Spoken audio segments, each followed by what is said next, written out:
नमस्कार, मैं हूं अंकुर और आप देख रहे हैं सत्य हिंदी का न्यूज बुलेटिन। एक नजर अब तक की सुर्खियों पर।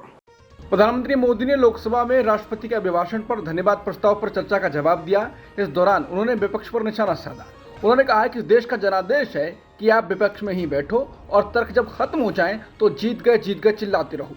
पीएम मोदी ने कहा कि कांग्रेस के इतिहास का ये पहला मौका है जब लगातार 3 बार कांग्रेस 100 का आंकड़ा पार नहीं कर पाई है।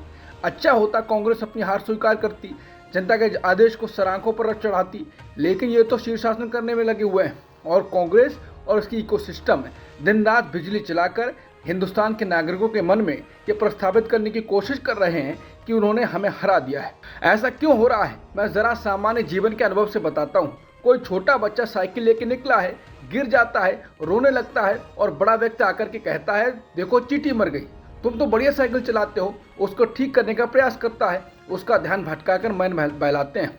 मन बहलाने का काम चल रहा है। कांग्रेस का इकोसिस्टम आजकल मन बहलाने का काम कर रहा है। 1984 चुनाव को याद कीजिए, उसके बाद देश में 10 लोकसभा के चुनाव हुए, कांग्रेस 250 के आंकड़े को छू नहीं पाई।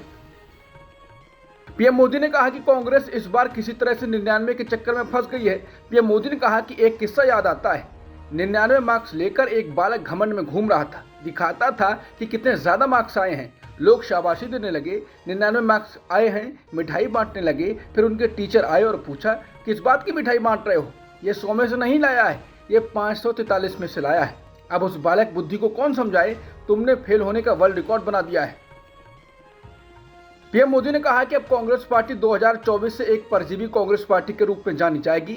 वो परजीवी कांग्रेस है और परजीवी वो होता है जो जिस शरीर के साथ रहता है उसी को खाता है। कांग्रेस भी जिसके साथ गठबंधन करती है उसी को खा जाती है और इसलिए कांग्रेस परजीवी कांग्रेस बन चुकी है। मैं जब परजीवी कह रहा हूं तो तथ्यों के आधार पर कह रहा हूं। मैं कुछ आंकड़े सदन के देश के सामने रखना चाहता हूं। जहां जहां भाजपा और कांग्रेस का सीधा मुकाबला था, कांग्रेस मेजर पार्टी थी, वहां कांग्रेस का स्ट्राइक रेट 26% था।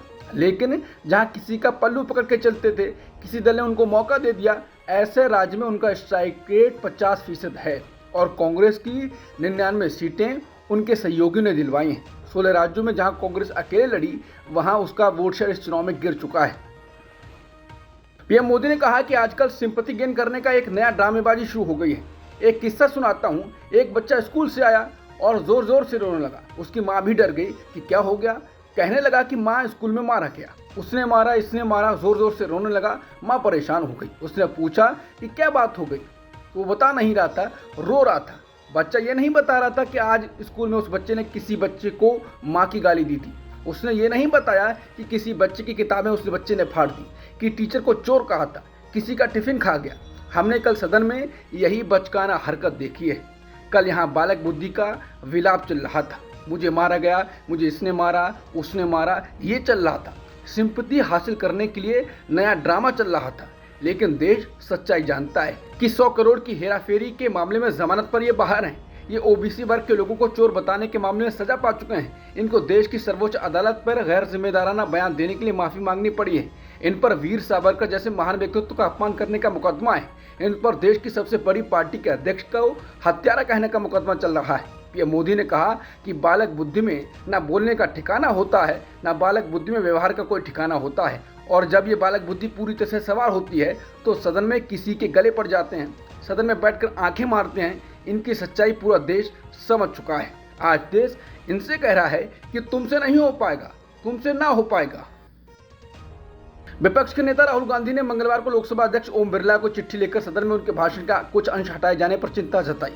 राहुल गांधी ने कहा कि भाषण को चुनिंदा ढंग से हटाया जाना तर्क से परे है और उनके बयान के हिस्सों को हटाया ना जाए। राहुल गांधी ने स्पीकर ओम बिरला को चिट्ठी लिखी और कहा कि स्पीकर के पास शक्ति होती है कि वो भाषण को सदन की कार्रवाई के रिकॉर्ड से हटा सकते हैं, लेकिन उन्हीं शब्दों या बयानों को हटाया जा सकता है जिसका जिक्र लोकसभा की प्रक्रिया और कार्य संचालन नियम 380 में है। उन्होंने लिखा, मैं ये देखकर हैरान हूं कि किस तरह मेरे भाषण के काफी हिस्से को कार्रवाई से निकाल दिया गया है। जो अंश हटाया गया है वो नियम 380 के दायरे में नहीं आते हैं। मैं सदन में जो बताना चाहता था वो जमीनी हकीकत और तथ्यात्मक रूप से सही है। सदन के प्रत्येक सदस्य जो जनता की आवाज का प्रतिनिधित्व करते हैं, उन्हें भारत के संविधान के अनुच्छेद 105(1) में अभिव्यक्ति की स्वतंत्रता है। उन्होंने कहा कि हर मेंबर का कर्तव्य है कि वो लोगों की आवाज को फ्लोर पर उठाए।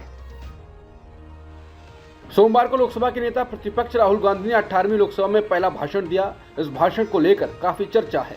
इसके कुछ हिस्सों को सदन की कार्रवाई के रिकॉर्ड से हटा दिया गया है। अपने भाषण के हिस्सों को रिकॉर्ड से हटाए जाने पर राहुल गांधी ने कहा है कि मोदी जी की दुनिया से सच हटाया जा सकता है, लेकिन हकीकत से सच नहीं हटाया जा सकता। उन्होंने कहा कि मोदी जी की दुनिया में सच्चाई एक्सपंज हो सकती है, लेकिन हकीकत में सच्चाई हटाई नहीं जा सकती।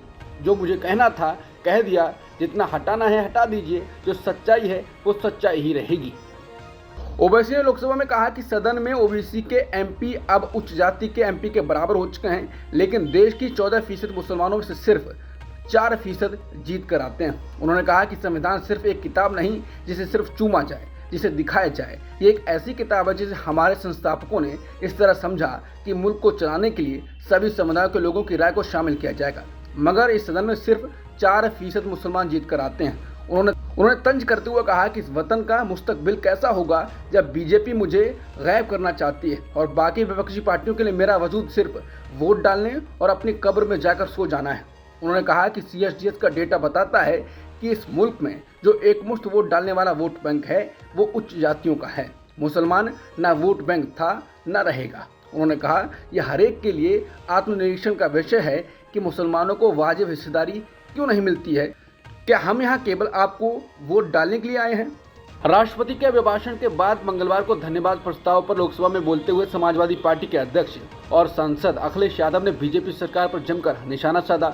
अखिलेश यादव ने कहा कि 1947 में भारत को औपनिवेशिक शासन से मुक्ति मिली थी, लेकिन 4 जून 2024 को भारत को सांप्रदायिक शासन से मुक्ति मिली। अखिलेश यादव ने कहा कि अयोध्या ने भी स्पष्ट संदेश दे दिया है, मर्यादा की जीत हुई है। अखिलेश यादव ने कहा कि उन्हें ईवीएम पर भरोसा तब भी नहीं था और अब भी नहीं है। अखिलेश यादव ने कहा कि हमारी पार्टी उत्तर प्रदेश में 80 में से 80 सीटें भी जीत जाए तब भी ईवीएम पर भरोसा नहीं करेंगे। इंडिया गठबंधन ईवीएम से चुनाव जीतकर ईवीएम हटाएगा। अखिलेश यादव ने कहा कि सरकार ने अग्निवीर स्कीम के जरिए देश की सुरक्षा के साथ खिलवाड़ किया है। जब भी इंडिया गठबंधन सत्ता में आएगा, अग्निवीर स्कीम को खत्म कर देगा। अब इस सरकार की मनमर्जी नहीं चलेगी, बल्कि जनमर्जी चलेगी। आरक्षण के साथ इस सरकार ने सबसे ज्यादा खिलवाड़ किया है। उत्तर प्रदेश में बड़े पैमाने पर नौजवान बेरोजगार हैं। सरकार खाली पदों को नहीं भर रही है क्योंकि आरक्षण देना पड़ेगा। उन्होंने कहा कि अयोध्या की जीत जनता की राजनीतिक परिपक्वता की जीत है। उन्होंने कहा कि हम तो यही सुनते आए हैं, हो यही वही जो राम रच राखा। ये उसका फैसला है जिसकी लाठी में नहीं होती आवाज। जो करते थे किसी को लाने का दावा, वो खुद हैं किसी के सहारे के लाचार। समाजवादी पार्टी के अध्यक्ष अखिलेश यादव ने लोकसभा में भाषण देते हुए सरकार को घेरा और कहा कि हर बात को जुमला बनाने वाले से लोगों को भरोसा उठ गया है, इसलिए ये बहुमत की सरकार नहीं है, सहयोग से चलने वाली सरकार है। अखिलेश ने कहा कि जनता कह रही है कि ये चलने वाली नहीं, गिरने वाली सरकार है। लोकसभा में टीएमसी सांसद कल्याण बनर्जी का एक बार फिर बहुत ही अलग अंदाज देखने को मिला। जहां सोमवार को सदन में काफी आक्रामक माहौल रहा, तो वहीं दूसरी तरफ मंगलवार का दिन लोकसभा कुछ शायराना सा रहा। एक तरफ अखिलेश यादव ने शेर व शायरी के जरिए सरकार को जमकर घेरा, तो वहीं दूसरी तरफ कल्याण बनर्जी के अनोखे अंदाज ने भी सबका ध्यान अपनी तरफ खींचा। टीएमसी सांसद कल्याण बनर्जी बहुत ही मजाकिया अंदाज में बीजेपी की 400 पार वाले नारे को लेकर तंज कस रहे थे। दरअसल बीजेपी ने चुनाव के समय 400 पार का नारा दिया था, लेकिन वो बहुमत में ही नहीं पाई। बीजेपी के उसी 400 पार वाले नारे पर तंज कसते हुए कल्याण बनर्जी कित कित कित कित कित बोलने लगे। जैसे ही उन्होंने कित कित बोलना शुरू किया, महुआ मोइत्रा समेत उनके आसपास बैठे सांसद जोर जोर से ठहाके लगाने लगे। टीएमसी सांसद यहीं नहीं रुके, उन्होंने लोकसभा स्पीकर ओम बिरला की तरफ देखते हुए आगे कहा, सर हम आपको ही देख रहे हैं, हम किसी को नहीं देख रहा। आपसे ज़्यादा स्मार्ट इधर कोई जेंटलमैन नहीं है जो उनको छोड़कर आपको देखेंगे। गुड एक्टर्स भी आया, लेकिन उनको नहीं, आपको ही देखता है सर। सिर्फ आप ही अंदर में हैं। बार 400 पार बोला था, खेल शुरू हो गया था सर, खेला हो शुरू हुआ ना। खेल तो बहुत सा खेल है सर, चू कित कित भी खेल है।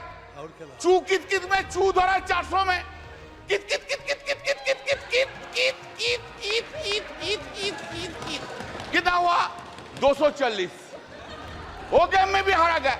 इधर सर आपको, हम तो आपको ही देख रहे हैं, हम किसी को नहीं देख रहे। एक बार देखने से साइड से आपको ही देख सर, हम इसलिए आपको, आपसे ज्यादा स्मार्ट इधर कोई नहीं है, कोई जेंटलमैन नहीं है जो उनको छोड़ के आपको देखेंगे।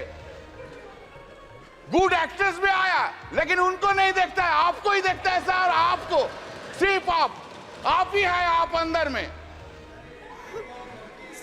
Now said, people of this, remember your attitude towards opposition. You could not fulfill your promise, whatever you made in every field, either in मन की बात और in दिल की बात।